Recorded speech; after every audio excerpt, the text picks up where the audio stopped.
Well, Germans cannot elect their chancellor directly, but if they could, we know that Angela Merkel would have won by a landslide last night. In fact, card-carrying members of every party say they would vote for Mrs. Merkel, even if they would not vote for her conservative CDU party. Now, that strong support translates across national borders as well. Polls across Europe, Africa, Asia, and North America have shown that Angela Merkel is a remarkably popular political figure. That adoration was evident in the global reactions to the election results. Take a look. European newsstands carry the mixed results of a diminished Merkel and a resurgent right wing in Germany. On the streets of Paris and London, relief mixes with uncertainty. Very pleased that Merkel's won. I think she's an amazing woman. I think she's the only person with any sense in the world today. I think the far right's breakthrough is damaging to all the people of Europe. Really feels frightening, I think. So history might be repeating itself. Not everyone is anxious.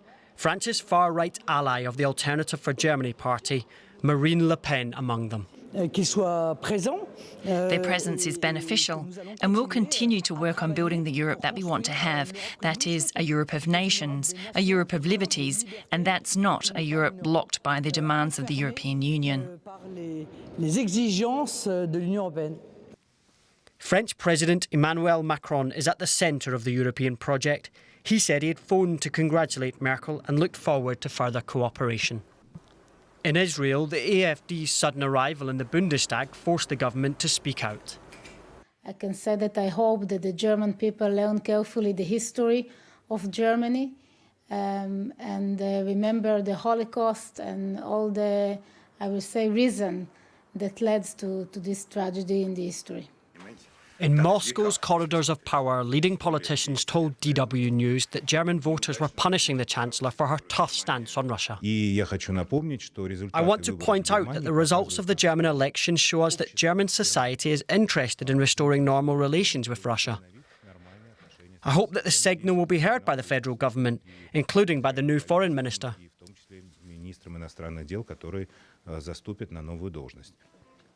Just who that will be and whether an easing of sanctions against Russia will follow is to be the subject of intense coalition negotiations that may last months. Well, I'm joined tonight from the United States by Congressman Ted Deutch. He hails from the state of Florida. He is co-chair of the Congressional Study Group on Germany, which arranges exchanges between the US Congress and the German Parliament, the Bundestag. Congressman Deutch joins me tonight from his office in Washington, D.C. Good evening to you, Congressman Deutch. Welcome to the day. I have to ask you, have you had a chance to talk or email with members of the German Parliament since yesterday's election? I've not had an opportunity to have those conversations. I'm out of deference to them. I'm sure they're quite busy responding at home. But over the next day or so, I'm sure that I will have those conversations about what happened in the election and the top line, the important news coming out of this election, which is a good friend and very reliable ally of the United States won her fourth term, and that's a really important message coming out of the German elections. What do you think about the outcome of yesterday's election here in Germany? It is true Angela Merkel will be taking on her fourth term as chancellor, and that is history in the making. But what about the other results? What struck you? Well, certainly we need, and those of us in the United States who care about the U.S.-Germany relationship, we're heartened to see the chancellor win another term. We need strong leadership in Europe. We need strong leadership, particularly in a post-Brexit Europe. The transatlantic relationship is vital, and so again, the chancellor's leadership is really important here. But when we look at the results of the election, it's impossible not to be concerned about the outcome as it relates to AfD and the fact that there is going to be a far-right party represented in the Bundestag for the first time in 6 decades. That's very concerning. I've read much about the election's outcome, and some who have suggested that this is some sort of protest vote. But what it actually means going forward is very important to the United States and to all of us who care about liberal democracies. Congressman Deutch, last night, one of the AFD's main candidates said that his party will now, and I'm quoting, hunt down Chancellor Merkel. He also said that, and I'm quoting again, we want our country back. Which U.S. politician comes to mind when you hear that kind of rhetoric? Well, listen, I've read stories, I think we've all seen stories about AFD politicians who've said that they've modeled their campaign after the Trump campaign. The candidate, I'm sure, the American politician I'm sure you're referring to. Mm-hmm. The language that we've heard from AFD, some that you just quoted, the way that they've talked about the role that they will play vis-a-vis Chancellor Merkel is really concerning. And it's at a time like this when friends of the U.S.-Germany relationship, members of Congress, where there is broad bipartisan support for Germany, where we have the opportunity, and I might add for NATO, where we have the opportunity to work with our friends in the Bundestag and to help just as we're satisfied and looking forward to continuing to work with Chancellor Merkel, so too there needs to be an understanding that parties on the fringe, though AFD may occupy some seats in the Bundestag, that the relationship is still one between the United States and Germany is still one that's based on shared values and strengthening the transatlantic relationship, regardless of the kind of rhetoric that you hear coming out of any politicians. I don't know if you heard this story. It was a big story before the election here. The AFD hired the media company that was used by Donald Trump to run its social media campaign. If you were talking to German voters tonight, how worried should they be or concerned about the Trump train rolling into their country and changing the political system, much as Trump has done to the political system of the United States?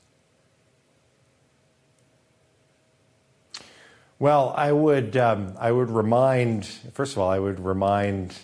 German viewers that in the United States, we continue to have three co-equal branches of government, and the United States Congress has a really important role to play, particularly in foreign policy. And the Foreign Affairs Committee that I serve on, the Congressional Study Group on Germany that I co-chair, to push back when we hear things coming out of the White House that we disagree with. Likewise, I would tell the German viewers that everything that I've seen about this election shows that the Chancellor is widely supported, even by people who voted for other parties in the election.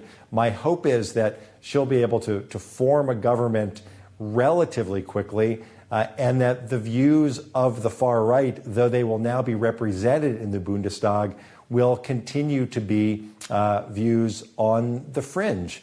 I heard what Le Pen had to say, the way that she celebrated this outcome.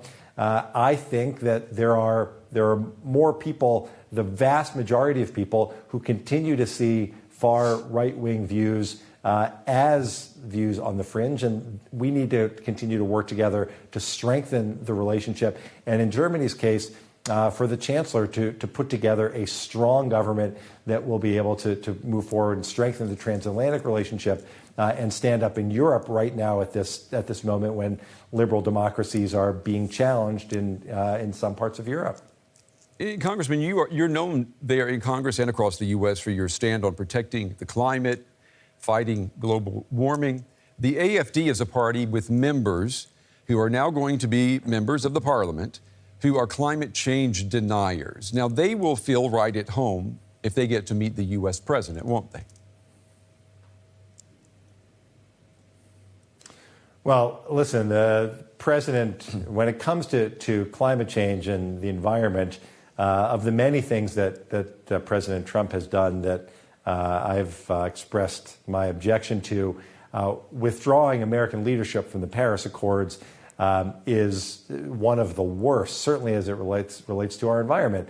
So, yes, are there those in the administration, like the head of the EPA, the Environmental Protection Agency, that some in this who will be serving in the Bundestag now will feel comfortable talking to about climate change and their refusal to acknowledge the science that proves that that human beings contribute to global warming? Sure, but does that mean that the rest of Germany, the rest of the United States, or frankly, virtually all of the countries in the world who signed on to the Paris Accords, does that mean that they're going to, those views will be welcome in conversations with us? Of course not. Though the president pulled out of Paris, we've seen local governments, mayors, we've seen governors, we've seen business leaders step up their commitment to meet the requirements in Paris. And so I suppose some of those climate deniers may find some friendly people to talk to in the Trump administration, but it's not going to help them advance policy, not when the scientists are so clearly definitive about what we have to do.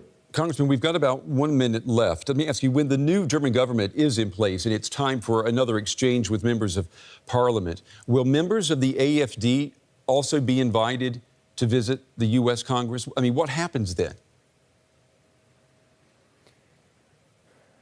Well, that's a really interesting question. Look, I don't know.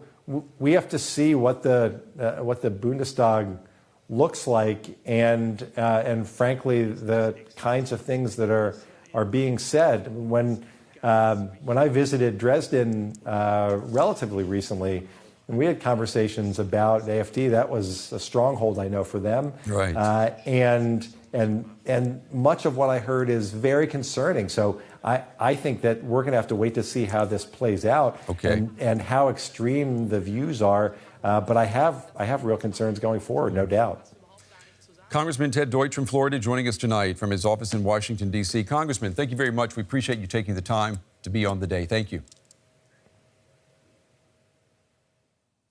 Well, the day is nearly done. The conversation continues online. You'll find us on Twitter, either at DW News or write straight to me at Brent Goff TV. And remember, no matter what happens between now and then, tomorrow is another day. We'll see you then, everybody.